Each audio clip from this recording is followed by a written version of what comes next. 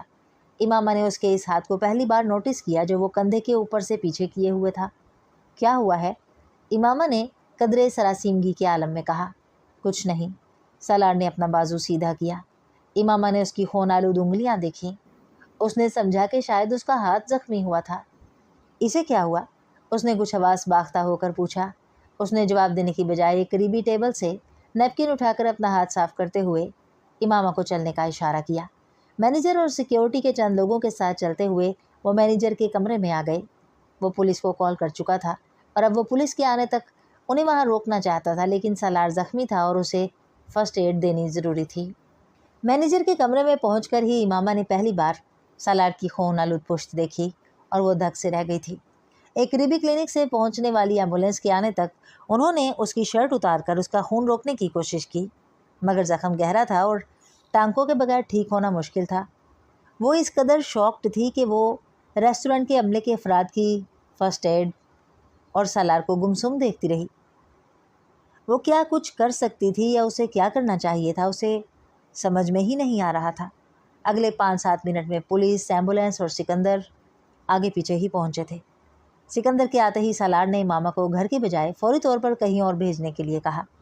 سکندر خود سالار کو ہاسپٹل لے کر جا رہے تھے، چاہنے کے باوجود وہ سالار سے یہ نہیں کہہ سکی کہ وہ اس کے ساتھ جانا چاہتی ہے۔ سکندر نے اسے فوری طور پر اپنے بڑے بھائی شاہ نواز کے گھر